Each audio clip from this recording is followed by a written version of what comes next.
Olá, bem-vindos ao segundo episódio do ICE Certinho, podcast do Instituto de Ciências Educativas. Estamos em outubro, um mês que na nossa escola fica sempre marcado pela sessão solene do quadro de excelência, uma cerimónia que de resto acontece já no próximo dia 7 e por isso, como não poderia deixar de ser, vamos ao longo deste episódio falar sobre excelência. Hoje, comigo em estúdio, tenho o prazer de ter o professor Walter Carlos, professor do Departamento de Matemática da nossa escola desde 2009, a professora de Matemática e também antiga aluna do ICE, Sara Mendes, e o Gonçalo Estevão, antigo aluno do ICE e atualmente estudante do mestrado integrado em Medicina na Universidade de Lisboa. Muito boa tarde a todos, muito obrigado por terem aceitado o nosso convite. Professor Walter, começo precisamente por si. Estamos no ICE, uma escola que é reconhecida por todos como uma escola de excelência e por isso a pergunta que se impõe é, afinal de contas, o que é a excelência e em particular no ICE? Bem, boa tarde a todos. Em primeiro lugar, obrigado pelo convite. É um prazer estar aqui com a Sara e com o Gonçalo, dois alunos que em tempos diferentes me marcaram muito aqui na escola. E excelentes exemplos de excelência. O que é a excelência? Costumam dizer que matemática é uma coisa muito difícil, uma disciplina muito difícil, e começa logo com uma pergunta muito difícil. O termo excelência parece-me um termo bastante vasto e que envolve aqui muitos aspectos. O primeiro deles eu acho que a qualidade do ensino. E já que falou também da excelência aqui no ICE, eu acho que a qualidade do ensino e a formação contínua dos professores são muito importantes nesta busca da excelência. Depois o ambiente escolar, também sinto que o ambiente escolar aqui no ICE é muito importante e muito positivo. Talvez o mais importante disto tudo, o interesse e o envolvimento por parte dos alunos, porque o trabalho só de um lado certamente nunca levaria à excelência se não houvesse da parte dos alunos interesse, envolvimento nesse processo de aprendizagem. A utilização correta de tecnologia, que temos também tentado dar um passo em frente este ano com a ausência de telemóveis no ambiente escolar, que também penso que vai de encontro àquilo que eu considero ser a excelência. Uma avaliação justa e construtiva, também penso que é importante, dando sempre feedback aos alunos e que vai permitir que haja uma melhoria de forma contínua neste processo de aprendizagem. Depois, não menos importante nesse processo de excelência, eu considero o envolvimento positivo da parte dos encarregados de educação. Penso que é importante haver sempre um remar para o mesmo lado, seja professores, alunos, encarregados de educação, e se me permite aqui, muito rapidamente, recordar um episódio que tive aqui há uns anos atrás, como encarregado de educação, naquilo que eu sinto que é uma participação positiva e que, isso sim, ajuda a que os alunos, às vezes de forma não explícita, mas de forma implícita, cheguem à excelência. Então essa aluna entrou aqui no 10º ano e a encarregada de educação veio falar comigo, pois a filha no final do primeiro período costumava colocar sempre as notas na porta do frigorífico. E naquele ano não tinha feito. A filha tinha vergonha das notas que estava a ter e era uma aluna que a matemática em particular, 9, 10, 10, 11, 9, 10. E eu tive vários contactos com essa encarregada de educação ao longo de 3 anos. Sempre no sentido de o que é que eu posso fazer para ajudar? O que é que podemos em casa fazer para ajudar? Ela faz isso, ela esforça-se, ela faz aquilo, o que é que podemos fazer? Posso dizer que esta aluna no final do 12º ano acabou matemática com 19, teve 19 no exame, está a tirar Engenharia Civil, está no 3º ano de Engenharia Civil no técnico, e isso sim, eu acho, e mais à frente poderei ter a oportunidade de explicar um bocadinho melhor, mas para mim isso é excelência. É querer ser melhor todos os dias. É querer fazer diferente todos os dias, e é um processo que tem que ser dos alunos. Os alunos têm que querer. Se formos só nós ou só os pais a quererem que eles sejam excelentes, talvez não chegue. Por fim, não menos importante, e neste contexto que vivemos hoje, de desenvolvimento integral, também chamar aqui um bocadinho a atenção das missões extraescolares, como praticar desporto, estudar música, fazer voluntariado, que os nossos alunos conseguem, e aqueles que conseguem, além de obter excelentes resultados académicos, ainda conseguem frequentar estas atividades extracurriculares, eu ainda consigo tirar o chapéu a esses alunos. Muito bem. Sara, eu já vou assim.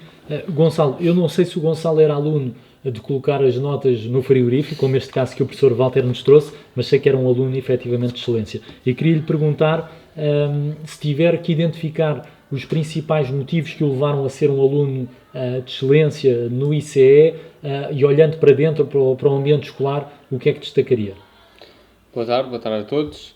Eu acho que muitas vezes é difícil e é um processo inconsciente dos alunos esta procura por querer ser melhor e tentar atingir os objetivos e primeiro definir esses objetivos, que é um passo fundamental e que acho que todos os alunos deviam fazer e têm de fazer para atingir a excelência.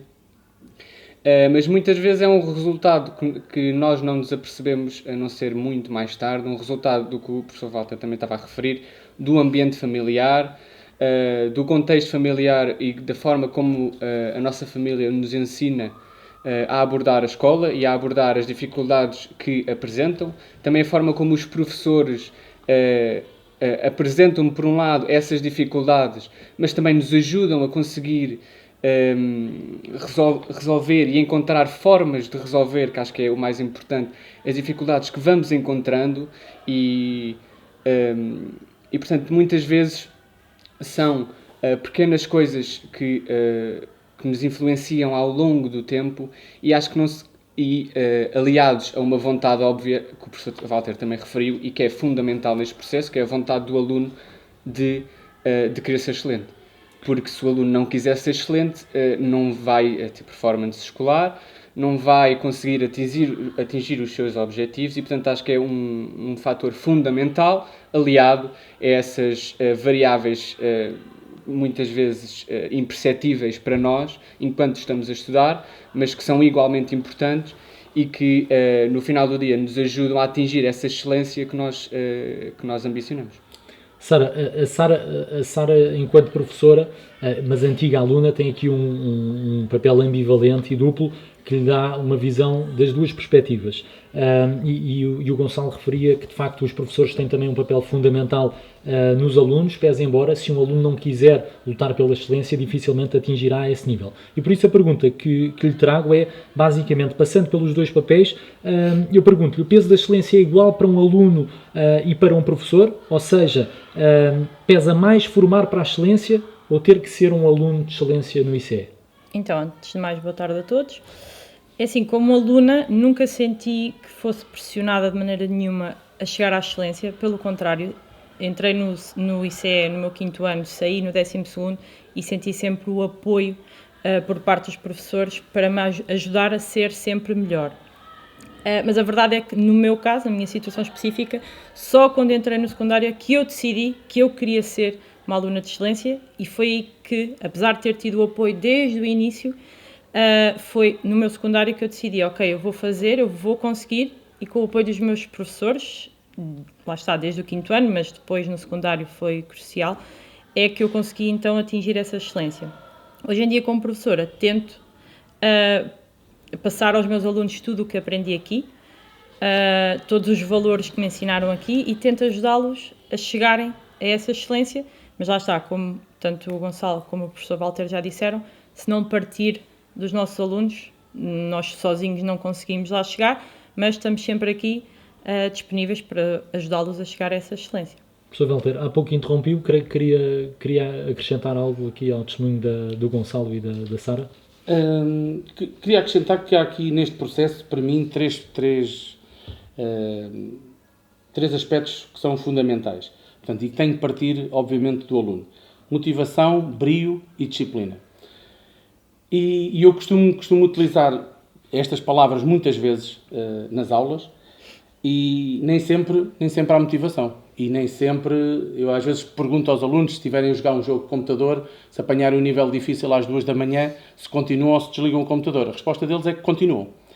Então, porquê é que desistem facilmente de um exercício de matemática? Por vezes não há motivação e eu percebo, eu digo matemática porque é o meu caso, mas pode ser outra disciplina. E, portanto, por vezes desiste-se facilmente. Para se chegar à excelência não se pode desistir, mesmo que às vezes falte motivação. Não pode faltar disciplina. Dou o exemplo, por exemplo, aquelas pessoas que fazem desporto e que às vezes acordam às 5 da manhã para treinar todos os dias. Se estiver a chover, duvido que alguém tenha motivação para sair da cama e ir correr. Mas têm disciplina porque sabem que têm que fazer aquilo todos os dias. E é isto que eu espero sempre dos meus alunos, é que ainda que por vezes não estejam motivados, não percam a vontade, não percam o brio e tenham disciplina para fazer o melhor. E a excelência pode não ser um objetivo, apesar de eu achar que todos deveriam querer ser excelentes. Eu acho que é uma consequência do trabalho. Mas tem que partir, como disse já há pouco, tem que partir deles. Portanto, nós estamos cá para ajudar, para incentivar, para picar, para que sejam cada vez melhores, mas tem que ser um processo deles. Os pais queriam certamente que todos os filhos fossem excelentes. Nós, professores, queremos que todos os filhos sejam excelentes. E, às vezes, acontece situações e é engraçado este grupo para o podcast, mas não foi combinado. Mas eu tenho uma história que todos os anos na escola à profissão, que fazemos em janeiro, durante anos, aqui neste mesmo lugar onde estou agora, apresentava aos pais o secundário e falava de matemática e durante muitos anos falei da Sara. Falei da Sara e fez agora 20 anos que sou professor, já apanhei se calhar mais de 1500 alunos pelo caminho e falo muitas vezes do que aconteceu com a Sara. Eu lembro-me em julho de 2011, enquanto diretor de turma, quando soube que ia ser diretor de turma da Sara no 10º ano, não só da Sara, obviamente todos os colegas, fui tentar perceber o percurso deles ao longo dos 5 anos anteriores e deparei-me com uma Sara que tinha maus resultados na matemática, se calhar tinha maus resultados a outras disciplinas também, se calhar físico-química aquilo foi muito à tangente e obviamente me preocupou. Obviamente como diretor de turma me preocupou. Lembro-me ainda há dias em conversa com a Sara que a primeira avaliação que ela teve foi negativa e a Sara dizia muitas vezes, a certa altura a Sara perguntava tudo e a Sara dizia que tinha que estudar o triplo do que os outros estudavam. Tinha que estudar o triplo porque não tinha estudado antes e portanto tinha que estudar o do 10º e das coisas estavam para trás. Portanto, ser excelente não é fácil. Ser excelente é querer ser excelente. É difícil. A Sara acabou o 10º com 17, o 11º com 19 e o 12º com 20. Teve 19 no exame. Isto foi um percurso de 3 anos, mas isto foi um percurso muito, muito difícil. Um dia, mas eu vou deixar, se a Sara depois quiser responder o que me respondeu há mais de 10 anos, nessa altura, que eu lhe perguntei o que é que tinha feito mudar. Eu lembro muito bem, certamente a Sara também se lembra muito bem o que é que me respondeu nessa altura. Porque uma coisa é nós queremos mudar, outra coisa é conseguirmos mudar. Uma coisa é eu querer ser excelente, outra coisa é eu conseguir fazer e chegar lá. E eu acho que a Sara, não só a matemática, eu estou a falar de matemática, foi este percurso. Lembro, por exemplo, físico-química também não era o forte, e a Sara acabou o 11º ano como sendo a melhor aluna no Exame Nacional de Físico-Química na altura. Eu, enquanto diretor de turma e enquanto professor dela, obviamente, sempre muito orgulhoso do percurso. Isto é tudo muito fácil de contar, mas não é só estalar os dedos. Portanto, é assim, estas coisas acontecem, se calhar em cada 1000 aparece um aluno assim, mas é possível. É possível inverter as coisas que estão para trás, mas não pode ser porque a B ou C quer, tem que ser porque a pessoa quer. E eu tenho a certeza absoluta que a Sara, nessa altura, nunca deu valor, se calhar, à escola até ao 9º ano, se calhar passou a dar valor à escola, passou a dar valor ao futuro dela e é claramente um exemplo daquilo que a excelência pode não nascer connosco. Pode ser uma coisa que nós queremos chegar lá, que ambicionamos e que, com muito trabalho, muito esforço, muito brio e dedicação, se consegue. Muito bem. E professor Walter, ainda ficando consigo, porque de facto falamos de dois, esquecendo a Sara professora, falamos de dois alunos com perfis totalmente diferentes, quando olhamos para a Sara enquanto aluna e para o Gonçalo enquanto aluno, e eu pergunto-lhe também, porque ainda há pouco dava aquele exemplo dos videojogos, que perguntava a um aluno quando estava a jogar a altas horas se desistia e porque é que depois desistia então de um exercício matemático, e portanto falamos de um novo perfil de aluno. E nesse sentido, eu perguntava-lhe, sabendo que ainda é difícil dissociar a excelência do mérito escolar, não é? Porque normalmente a excelência está sempre associada ao mérito escolar. Eu pergunto-lhe se a excelência, neste seu percurso de 20 anos que falava, tem sido sempre igual ou também ela tem mudado de acordo com os tempos e com o novo perfil do aluno, acreditando que a diferença entre a excelência no tempo da Sara e a excelência no tempo do Gonçalo já terá algumas diferenças, porque terá outros valores na equação, digamos assim. É assim, eu não sinto que haja grandes diferenças. O que eu acho muitas das vezes é que se calhar há cada vez menos alunos a querer eles serem excelentes. Ou seja, muitas vezes é incutido em casa que os filhos devem ser excelentes, que os filhos devem ter... Eu acho que sim, eu acho que os alunos devem sempre obter os melhores resultados possíveis. E isso, obviamente, depois a excelência será uma consequência. Mas eu acho que muitas vezes, talvez também... as tecnologias, as coisas que hoje existem que não existiam se calhar há 10, 15 anos atrás, podem fazer dispersar mais os alunos, mas eu acho que os alunos de excelência hoje são em menor número. Por vezes tem que ter um empurrãozinho em casa, às vezes nosso, não por falta de capacidades, portanto não estou a dizer de modo algum que os alunos de há 10, 15 anos, 20 anos eram melhores que os de hoje. Não, nada disso, mas são poucos, se calhar, hoje, a querer a excelência por eles. E talvez a forma como veem a excelência é também diferente. Sim, certamente. Muito bem. Certamente. Sara, falamos obviamente do novo perfil de aluno e o professor Walter falava aqui das distrações, que nem sempre têm que ser negativas. De facto, há aqui uma série de valores que fazem parte depois também deste perfil do aluno de excelência, e eu pergunto-lhe desde já se iniciativas como o Banco de Voluntariado, que sei que está prestes a ser lançado na escola, ou o Mentor ICE, um projeto que vem já do ano passado, são um exemplo dessa mesma mudança que se impõe no que se entende como excelência e são um sinal de claro de que a excelência não começa nem acaba apenas nas boas notas e neste sucesso escolar.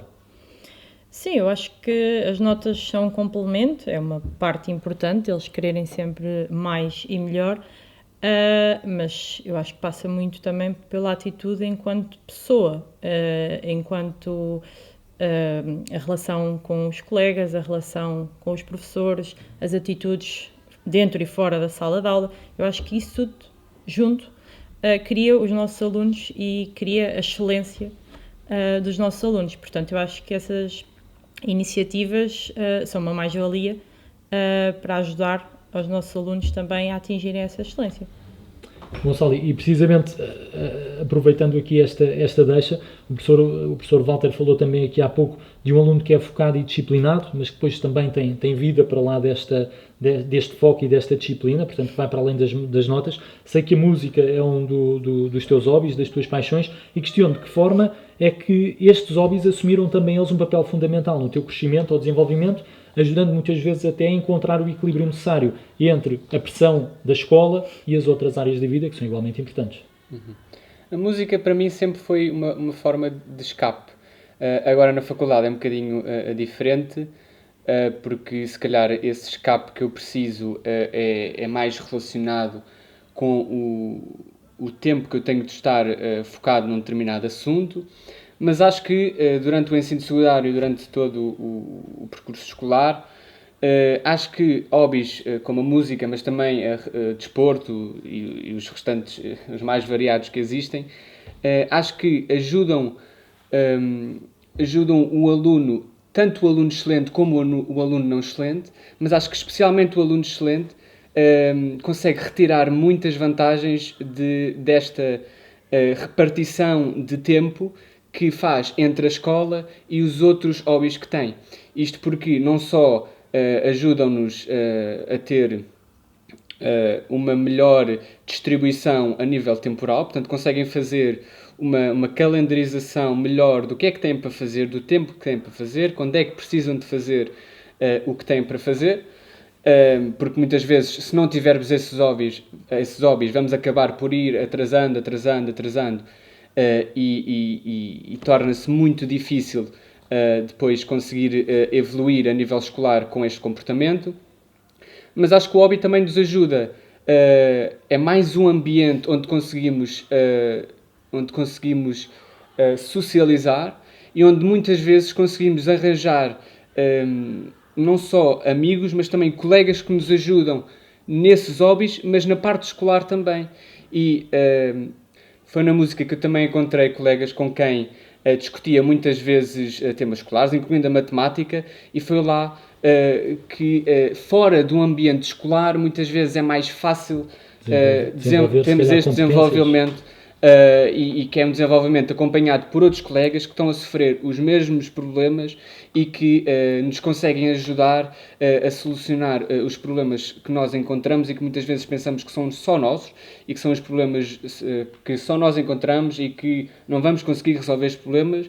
E acho que para além da escola é também um sítio onde nós conseguimos encontrar colegas com quem conseguimos discutir e com quem conseguimos evoluir tanto a nível pessoal como a nível escolar. Professor Walter, a verdade é que o ICE tem conseguido nos últimos anos ótimos resultados nos rankings de escolas, tendo inclusive sido mesmo considerada em 2017 a melhor escola em matemática A em Portugal.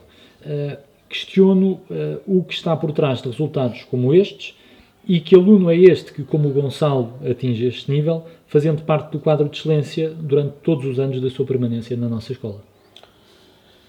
Bem, se calhar vou começar pelo fim, falar aqui do Gonçalo. O Gonçalo tinha uma característica que poucos alunos nos últimos anos têm. O Gonçalo entrou no secundário a saber o que é que queria. Ou pelo menos a ter uma ideia muito, não digo 100% se calhar, mas quase a rondar os 100%. E isso acho que é fundamental. A maior parte dos alunos hoje entra no secundário a dizer não sei. Eu até pensava que era uma licenciatura e não sei, mas afinal não. E eu acho que é muito importante. Não se pode ser focado e determinado em nada se não houver esse tal objetivo, como ele falou há pouco. Portanto, ele tinha esse objetivo e, portanto, para ir atrás desse objetivo, para ir atrás dos resultados que precisava para depois o concretizar, fez com que, obviamente, estivesse presente no quadro de excelência, aliado, obviamente, a todas as outras características que o Gonçalo também tinha. Nem sempre era um aluno muito confiante, mas sem razão, mas lembro-me disso. Mas era um aluno sempre muito trabalhador, cumpridor e sempre com um foco naquilo que era o objetivo dele. E isso, como eu disse há pouco, o trabalho que ele teve levou-o à excelência como consequência do trabalho, ou seja, era inevitável, pronto, digamos assim.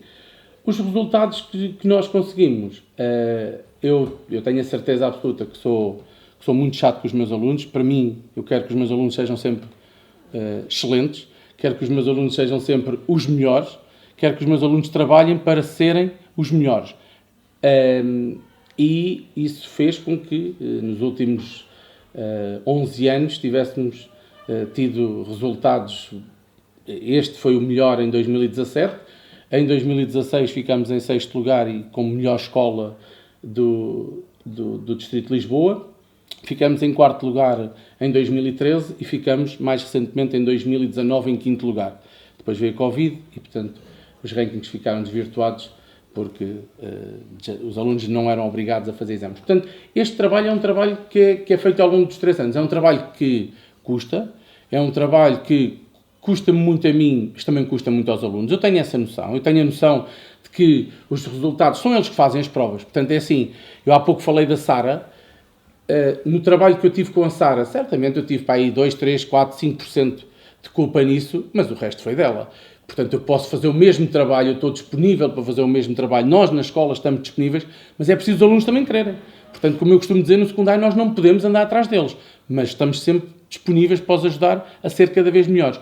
E, portanto, isto é uma das coisas que acho que se os nossos alunos souberem aproveitar, não sei se vamos ter mais vezes o ICE em primeiro lugar do ranking como em 2017, mas vamos certamente ter o ICE bem posicionado e, mais importante do que o ICE bem posicionado, é os nossos alunos saírem daqui e entrarem naqueles cursos que queriam. Independentemente se ficamos em primeiro, segundo, terceiro, é eu sentir que os meus alunos ficam naqueles cursos que eram as suas primeiras opções. E, já agora, e voltando um bocadinho atrás outra vez, depois daquele percurso que a Sara faz em 2013, 2014, chega-me ao fim e diz-me que quer ir para a farmácia. E cai Ciências Farmacêuticas. Era o curso. E cai-me uma lágrimazinha depois daquele percurso todo. Nem sequer precisa do exame de matemática para entrar no curso. Pronto. Mas, e ela falará certamente um bocadinho mais sobre isso, mas lembro-me está agora a fazer, portanto, já estamos em outubro, e, portanto, faz agora precisamente 10 anos, que me lembro de receber uma chamada dela a chorar a birranho, a dizer que estava cansada de decorar anatomia e estava com saudades de física e saudades de matemática. O resto conta a ela depois, porque acho que é interessante percebermos que, por vezes, podemos cometer erros, mas um erro, para mim, só é um erro quando nos recusamos a emendá-lo. E, portanto, eu acho que ela soube, e eu fiquei com medo. E a Sara sabe que eu sei que, na altura, fiquei com medo que a desistência dela do curso pudesse significar algo menos positivo, mas ela também é teimosa e é rija e não desiste facilmente e, portanto, conseguiu inverter as coisas e fazer um percurso também no ensino superior fantástico.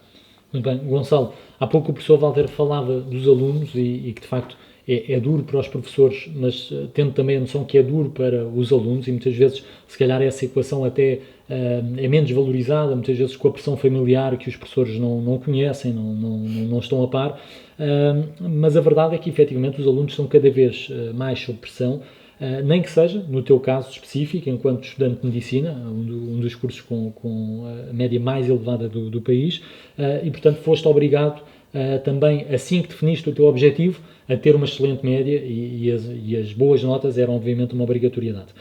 Na ótica do aluno, esta necessidade de ser de excelência é um peso ou é um fator de motivação?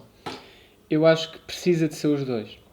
Isto porque, como também já referimos, o lado da motivação, sem a motivação não chegamos lá, e concordo com o que o professor Walter disse, muito poucos alunos, eu na minha altura, quando fiz a passagem do 9º para o 10º, apercebi-me relativamente rapidamente disso, que poucos alunos tinham um objetivo definido, e isso notou-se a longo prazo depois, quando realmente definiram esse objetivo, mais à frente no 11º e no 12º, a diferença entre os alunos que já tinham esse objetivo definido e os que definiram tardiamente, em termos de rendimento escolar, era muito visível. Por outro lado, eu acho que o peso precisa de existir sempre e a pressão precisa de existir. E quando falo aqui de pressão, também concordo com o que a Sara disse, não é uma pressão externa, mas principalmente a pressão que nós fazemos sobre nós próprios.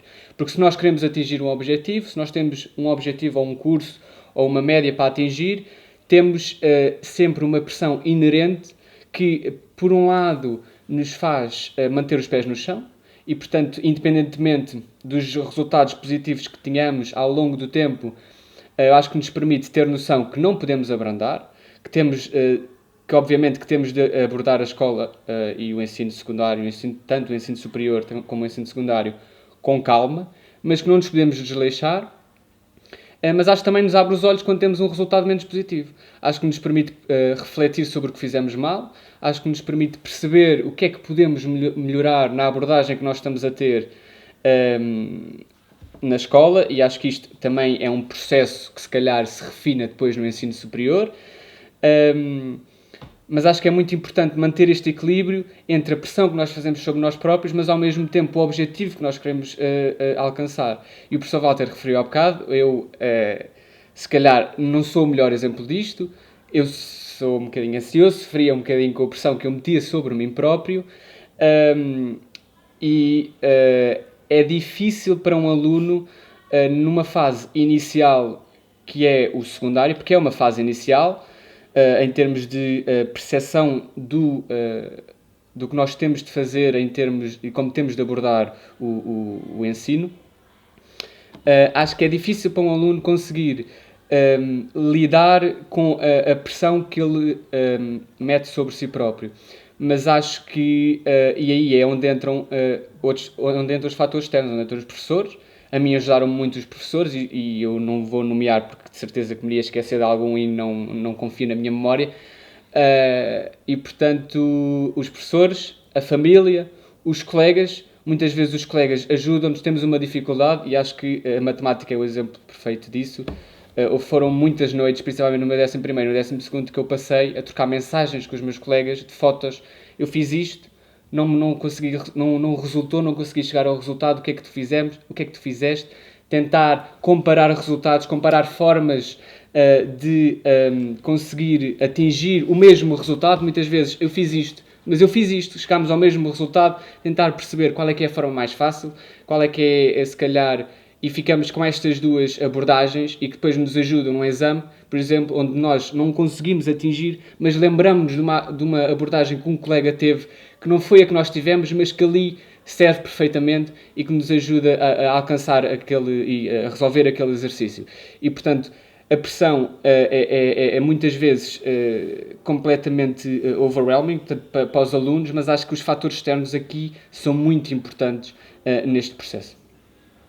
Professor Walter, e sei que quer acrescentar algo, mas aproveito até para falar, portanto, para aproveitar esta deixa. O Gonçalo falava destes fatores externos e, portanto, já percebemos aqui de toda esta conversa que há outros valores necessários para se atingir a excelência.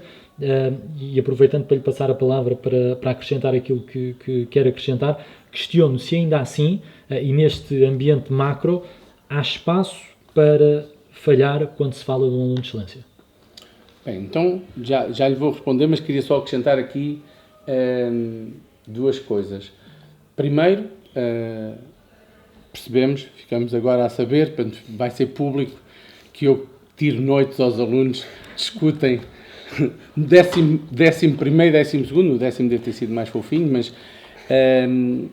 ainda assim eu sou assim com toda a gente, mas nem toda a gente está até às tantas da noite a discutir com os colegas, a tentar perceber o que é que fez mal, o que é que não fez, e são estes pequenos coisas. Isto é tão pequeno quanto isso. Tirar dúvidas. Às vezes eu sinto que hoje uma grande diferença que há entre aqueles alunos que eram de excelência e se calhar os novos alunos de excelência. Pode haver aqui pequenas diferenças, há pouco eu disse que não havia muitas, mas pode haver algumas.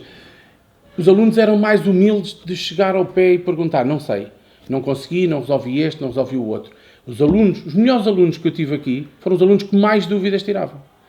E hoje parece que os meus alunos têm vergonha de colocar dúvidas ao professor, porque acham que o professor vai pensar que não sabe e, portanto, é este trabalho, às vezes, que não se vê, não é só o trabalho que é feito em sala de aula.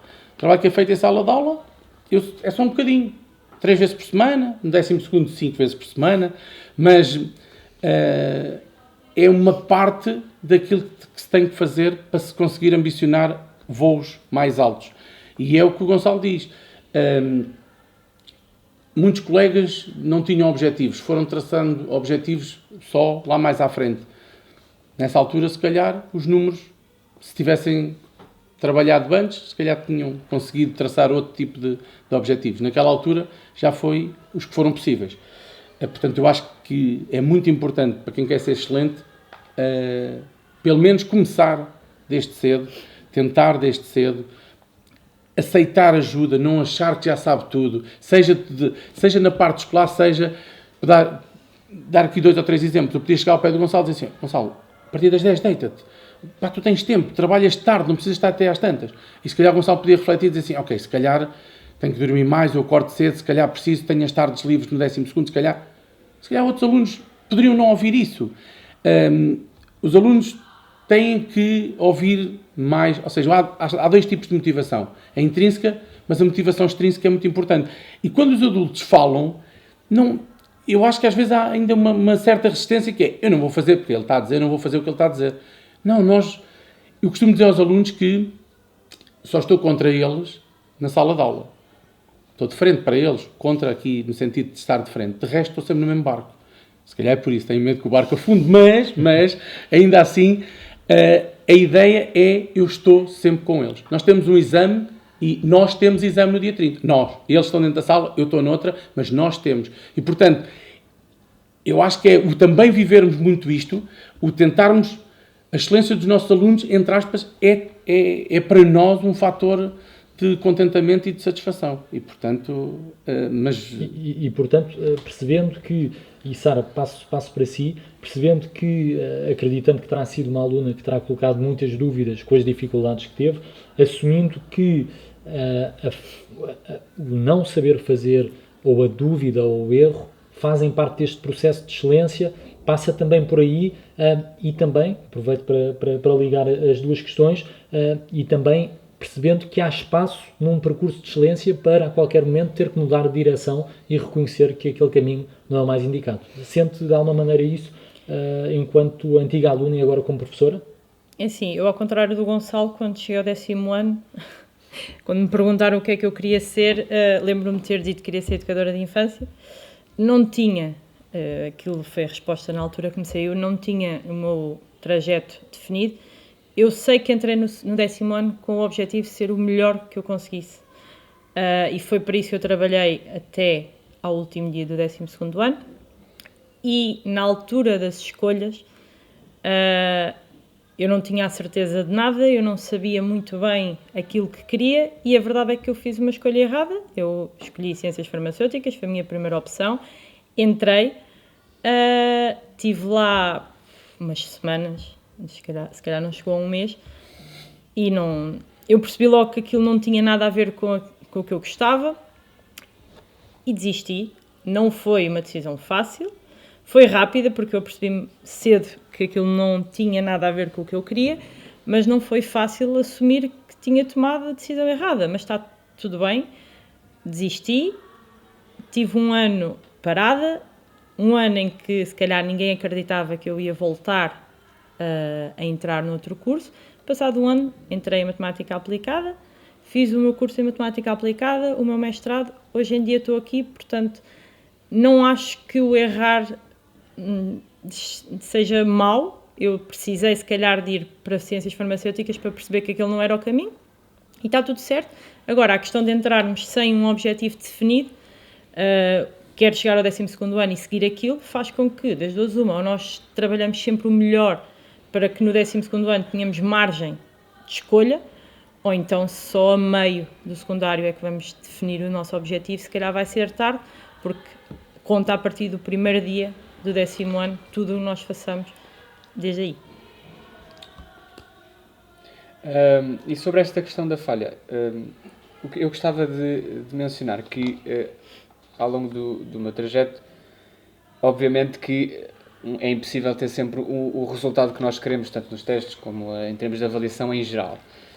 Mas especificamente no meu trajeto e nos alunos que, tanto no ano antes como depois nos anos a seguir, o Covid assustou-me muito, porque eu tinha um objetivo definido, o meu irmão tinha também entrado com uma média que eu sabia. Diogo Estevão, que de resto, permita-me dizer, é o aluno em destaque este ano na rubrica Alumni ICE.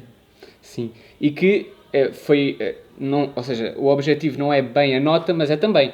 Nós tentamos atingir, pelo menos o meu objetivo não foi atingir, obviamente, exatamente essa média, é tentar sempre jogar um bocadinho para cima, mas no ano do Covid as médias subiram um valor. E é difícil para um aluno, é difícil em geral, mas para os alunos que trabalham muito, é difícil olhar para essas médias e não ficar assustado. Eu lembro-me, fiquei muito assustado, porque a média subiu um valor e eu não sabia se se tinha margem suficiente para esta variação que foi tão grande, não sabia o que é que ia acontecer no meu ano, se as médias iam subir ainda mais, se iam descer, se iam ficar iguais, e assustei-me muito, e acho que é nestas alturas que um aluno de excelência também consegue ter a calma de perceber, ok, se eu conseguir entrar ou se isto é certo, tudo bem, mas se não der certo não é o fim do mundo, há outras formas de chegar lá, entro para outro curso, faço um ano e depois tento outra vez, ou como a Sara, se calhar fico um ano parado, entre aspas, e tento outra vez, mas é aqui que o aluno de excelência também se calhar tem esta capacidade de se adaptar às condições que ele não consegue controlar e de ser resiliente, que o professor Walter também já falou, e acho que é aqui que um aluno de excelência muitas vezes consegue fazer esta diferença, principalmente nos momentos em que se calhar a esperança diminui muito.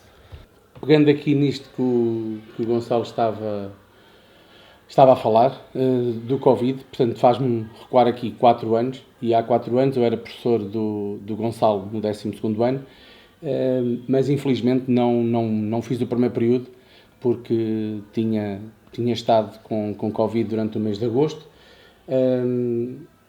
Infelizmente. Felizmente as coisas depois correram bem. Eu sei que todos os problemas que eu tinha faziam-me, e podia ter ficado o ano letivo todo em casa, mas é exatamente por alunos como o Gonçalo, não só obviamente pelo Gonçalo, mas por alunos como o Gonçalo. Ainda hoje ao almoço comentei isto com a diretora de turma do Gonçalo, a professora Susana Neves, na altura, que era alguém que falava muito diariamente comigo, e foi muito por eles que eu regressei. Fui eu que pedi na altura para deixar de estar de baixa e poder regressar no segundo e terceiro períodos para os ajudar, porque eles tinham uma missão que era entrar na faculdade. Eu tinha deixado 2 turmas de 12º nessa altura e regressei. E obviamente eu ainda não citei, já citei tanto a Sara. Obviamente não foi para isso que o Gonçalo aqui veio, o Gonçalo sabe muito bem disso, mas o Gonçalo foi um aluno que teve 20 no exame. Mas é engraçado que o Gonçalo teve 19,3 no exame, lembro como se fosse hoje. E aquela insegurança que ele acabou de dizer, de se eu não entro e subiu um valor, Gonçalo, tens o exame mal corrigido. Eu gosto muito de corrigir muito bem os exames que me dão, mas gosto muito de passar a pente fino nos exames dos meus alunos e tenho, nos últimos anos, mandado muitos exames para trás e tenho vindo. Tal como o do Gonçalo veio de 19 para 20. O Gonçalo disse, não, professor, deixe estar, 19,3, isso baixa aqui. Oh, Gonçalo, mas não baixa? Não, é melhor não. E ao fim de 2 segundos chegou ao carro, falou com a mãe e liga-me, professor, afinal, minha mãe está aqui a dizer, se o professor acha, vamos avançar. E teve 19,5 e o 20 merecido, porque realmente trabalhou para o merecer. Claro que aquelas 2 décimas, não foi por essas 2 décimas que ele entrou na faculdade, mas às vezes aquela insegurança, esse medo que ele falava disso, eu não entro, e depois se em vez de 19,3 fica 19,2, eu já não entro por causa daquela... Pronto, e... Ainda bem que aceitou que fosse para trás e veio a nota que era justa. E pronto, essas notas são reflexo do trabalho deles. Muito trabalho. Muito bem. Estamos a chegar ao fim. Vou deixar-vos o desafio de deixarem uma mensagem aos alunos que possam estar a ouvir este podcast e que queiram também saber de que forma é que podem chegar a estes níveis de excelência. Começo por si, Sara, enquanto professora do dia-a-dia, que mensagem é que pode deixar a estes alunos, enquanto um caso muito particular de alguém que falhou, que teve que mudar de rumo, mas que efetivamente chegou a bom porto e onde tinha que chegar? Assim, eu acho que o mais importante é fazerem por eles, vem de dentro, por mais ajudas externas que possam ter, por mais apoio por parte dos professores, tem que partir deles, dedicação, brio naquilo que fazem, e eu acho que assim, o mais importante é mesmo partir deles, e tudo aquilo que eu alcancei foi porque partiu de mim, claro, com tudo o que eu tinha à minha volta, excelentes professores, apoio dos meus colegas e tudo mais, mas acho que é mesmo partir deles, dedicação, trabalho, muita disciplina e brio. Acho que é isso. Gonçalo, no teu caso, e um aluno queira ir para a medicina, que esteja já pressionado com as notas, qual é que é o melhor conselho que tu podes deixar a esses alunos?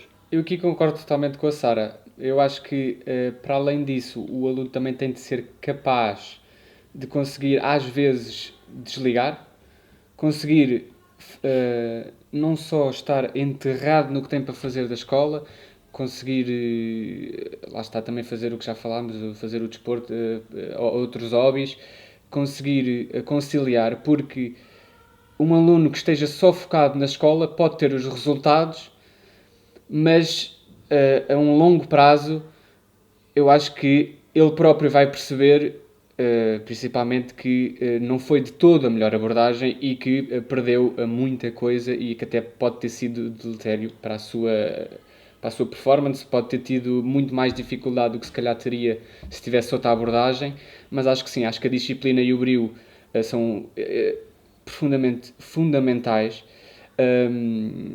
e também, como referi, o apoio externo dos colegas, dos pais, dos professores, bons professores que felizmente o ICE tem a possibilidade de ter, muitos bons professores e que também ajudam muito os alunos, não só na parte escolar, mas também às vezes na parte emocional, que durante esta viagem é um fator muito presente e que é fundamental para a performance escolar.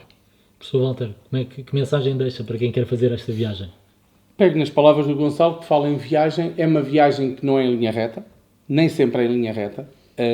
Arriscava-me a dizer que raramente é em linha reta. Para mim, os melhores alunos são... Às vezes há aquela ideia de que os bons alunos, alunos de excelência, não falham. Falham. Toda a gente falha. Os melhores alunos, os alunos que conseguem chegar mais longe, são aqueles que se calhar se conseguem levantar mais rápido e que têm aquela resiliência para, ok, falhei agora, mas não vou... Eu lembro-me de uma aluna que no 12º ano, na primeira avaliação, teve 10. E era uma aluna que eu dava sempre 19 e 20. E ela não estava preocupada. Eu, no final de lhe entregar a avaliação, fui ter com ela e ela disse: professor, não se preocupe, eu na próxima tiro melhor. Mas eu fiquei preocupado. Ela não ficou preocupada. Ela sabia que tinha que trabalhar mais, não tinha percebido, tirou 20 no teste seguinte. São alunos confiantes, caem também, mas sabem levantar-se. E o aluno não precisa de ter sempre 20 para ser excelente.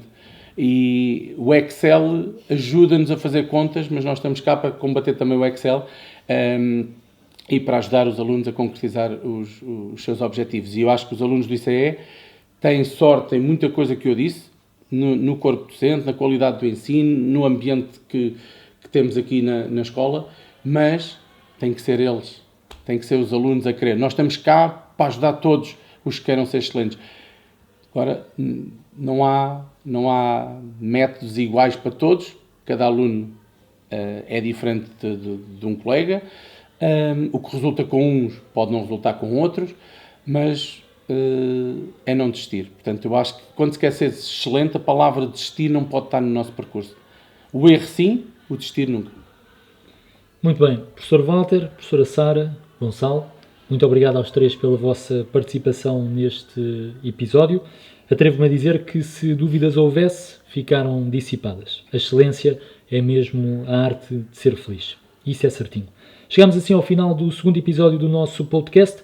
Voltaremos em novembro para falar sobre ciência, num mês que, como sempre, ficará marcado pela Semana da Ciência do Instituto de Ciências Educativas. Até lá, desejamos a continuação de um bom ano letivo para todos.